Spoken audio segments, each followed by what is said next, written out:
When cold weather comes, you want to be sure to turn off your hose bibs both outside and inside.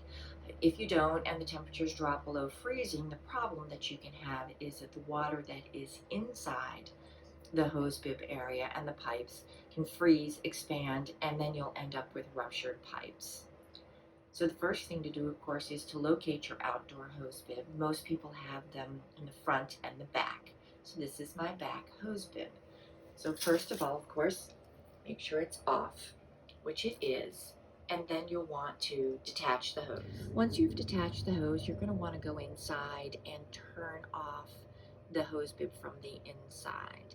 If you're not sure where the location is, the easiest thing is to go in your house and look for a corresponding wall panel, or if it's open, corresponding pipe coming in the wall to where it is outside.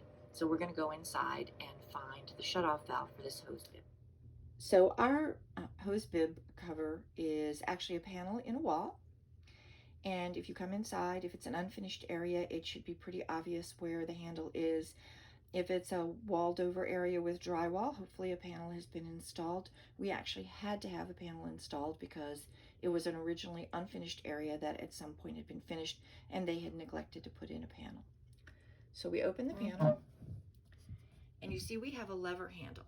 The old types of handles are often just turn wheels, and that would be a left to loosen and a right to tighten. So you would turn it right to turn it off. With a lever handle, it often shows you what's on and what's off. If the handle is parallel to the pipe, straight up and down along the pipe, then, as would make sense, it's actually open and water is flowing. So to turn it off, we actually go in and we turn the handle over to the right so that it is now perpendicular, and this shuts off the water flow.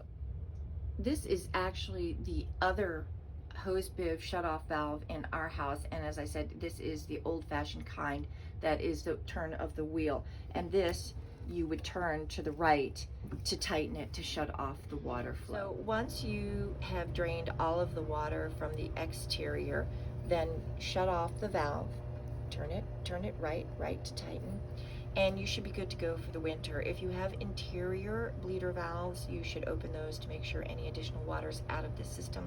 I do not have those on my system.